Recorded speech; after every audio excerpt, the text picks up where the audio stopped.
गोपालगंज जिले के हथुआ में उपस्थित है, राष्ट्रीय सब जनशक्ति पार्टी के कार्यालय में है और हमारे साथ विशेष बातचीत करने के लिए रुपेश सिंह राष्ट्रीय अध्यक्ष, राष्ट्रीय महासचिव हमारे साथ हैं। तो गणतंत्र दिवस की शुभ अवसर पर आप क्या जनता को संदेश देना चाहते हैं? आज 26 जनवरी गणतंत्र दिवस के अवसर पर मैं सभी देशवासियों को हार्दिक शुभकामनाएं और ढेर सारी बधाइयाँ दे रहा हूँ। जी, पार्टी तो बदलने वाली है, अब बदल चुकी है। देखिए, पार्टी नहीं बदलने वाली है जी। जो सत्ताधारी लोग हैं वो लोग फलतू और सलटू है। एक पलटता है वो सलटता है, तो उसका ये मतलब है कि वो फुटले पे नहीं है ना, वो कब से चूहे खाने तैयार बा।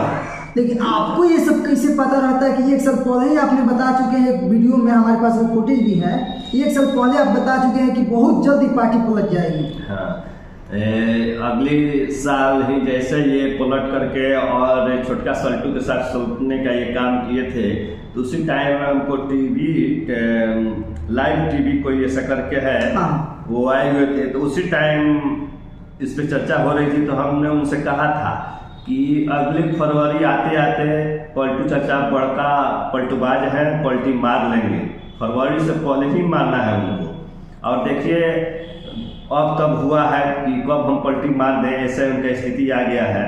एकदम हम पलटी मारने के लिए पलटू चाचा तैयार है। तो बिहार की सरकार में यही सब होते रहेगी और आपका मतलब जो पार्टियां बनाए हैं, राष्ट्रीय सब जनशक्ति पार्टी, तो सारी पार्टियां बनती है, जब हाईलाइटेड हो जाती है, चुनाव जीत जाती है, तो वादा तो बहुत करते हैं लोग, लेकिन वादा पर नहीं उतर पाते हैं। देखिए, पार्टी मतलब होता है दल, एगो दल है तो दल है, या दूगो दल एक साथ है तो दल है। और बिहार में 12 पार्टियों का महागठबंधन है, तो महागठबंधन नहीं महादल है। तो आज स्थिति ये है कि दल का लोग सरकार बनाते हैं। अगर ये लोग सरकार जब सत्ताधारी हो गए और पार्टी है, आजाद है कि अकेले ही सभी सीटों पे चुनाव लड़ सकती है, संपूर्ण सीटों पे, तो आप ये बताइए कि अगर ये लोग विकास का काम किए होते तो फिर दल का एगो दूगो सीट का लड़ाई क्यों लड़ते? आज स्थिति है कि एगो दूगो सीट का तो लड़ाई कैंडिडेट लड़ता है, 3 जगह कैंडिडेट चुनाव लड़ लेता है, लेकिन ये पार्टी वाले लोग उस दल को मिला लीजिए, उस दल को मिला लीजिए, तो उसको सीट दे दीजिए, तो उसको सीट दे दीजिए। आप सीट देकर के अरे खुद आप सत्ताधारी होना चाहते हैं, लेकिन जिसके बदौलत आप सत्ताधारी होना चाहते हैं, जिसके बदौलत आप बिहार में सत्ताधारी होकर कुर्सी पर बैठना चाहते हैं, उस जनता का क्या होगा, ये जनता को सोचना चाहिए। और नेताओं का तो जो मेंटलिटी है वो तो एकदम गिर गया है, निचला पायदान पे है। तो ये लोग पब्लिक को मूर्ख बनाने का एक जरिया बना लेते हैं, जाति धर्म का लड़ाई लड़ते हैं, गठबंधन ठगबंधन का शिकार होते हैं और जनता का ठगने का छलने का काम करते हैं। और हमारी पार्टी जो है राष्ट्रीय सब जनशक्ति पार्टी, ये सबकी पार्टी है, A to Z की पार्टी है। और हमारा नारा भी है कि हमें जात नहीं, हमें जमात चाहिए, सभी वर्णों का साथ चाहिए। देखिए, जाति धर्म का जरूरत स्थान का है, वो विवाह शादी छोड़ करके जाति धर्म का कहीं मतलब नहीं होता है। उसी हॉस्पिटल में सभी जाति धर्म का लोग का इलाज होता है, उसी बेड पे। अगर ब्लड का किसी को जरूरत आता है तो वहाँ ग्रुप मिलाया जाता है, वहाँ जाति धर्म नहीं मिलाया जाता है।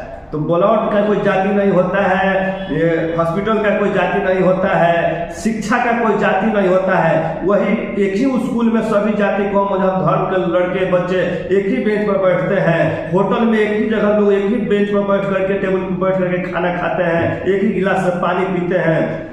तो मेरा कहना है कि रोटी का कोई जात नहीं होता, पानी का कोई धर्म नहीं होता। जहाँ मजहब इंसान, जहाँ इंसानियत जिंदा है, वहाँ मजहब का कोई बात नहीं होता।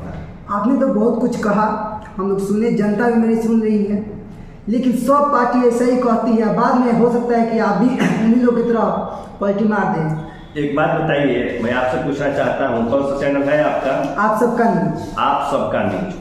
जैसे आप सबका न्यूज, आप सबका जो आवाज उठाने का काम करते हैं, तो आवाज सबका पहचानना चाहिए। देखिए, कथनी और करनी दो तरह का होता है, तो यही स्थिति है आज के नेताओं का। मुख में राम, बगल में छोड़ी, होने भूमि के है समूनी। तो ये सब एक इन लोगों का फितरत गिरा हुआ है, इन लोगों का घटिया सोच है, मेंटलिटी जो है एकदम निचला पदन पे गिरा हुआ है। तो सोच को बदलना होगा, आदत इन लोगों को पड़ गया है। इसलिए हमारा जो बैकग्राउंड है, मैं सभी देशवासियों से और जनता से कहना चाहता हूँ, अपने राज्य के नागरिकों से कहना चाहता हूँ कि जो भी सत्ताधारी लोग एक बार अगर सत्ता में रहने का काम किए हैं और विकास का काम नहीं किए हैं, उनसे 5 साल का 5 को विकास पूछिए, नहीं बताता है तो उसको भगाने का काम कीजिए। सत्ताधारी अगर आप बनाए हैं तो विकास के लिए बनाए हैं, जुमलाबाजी और भाषणबाजी के लिए नहीं बनाते हैं। आज का स्थिति यह है कि केवल ये लोग भाषणबाजी करते हैं, बातबाजी करते हैं, लेकिन धरातल स्तर पर कोई काम नहीं करते हैं। तो मैं पलटने और सलटने वालों में से नहीं हूँ। अगर हमको भी पलटना और सलटना होता, खुद अगर हमको सत्ताधारी होना होता तो मैं भी किसी का झंडा उठा लिया होता और हम सत्ताधारी हो गए होते। बिल्कुल बिल्कुल। तो हमको स्वार्थ नहीं है, हमको सत्ता नहीं चाहिए, हमको जनता का सरकार चाहिए। आज विकास कब होगा कि जब जनता का सरकार होगा। तो नहीं आज जनता का सरकार है और नहीं जनता का अधिकार है, कहीं आप दिखा दीजिए हमको। तो जब राष्ट्रीय सर्वशक्ति पार्टी का सरकार बनेगा तब जाकर पूर्ण रूप से जनता का अधिकार होगा, जनता का सरकार होगा और विकसित बिहार होगा।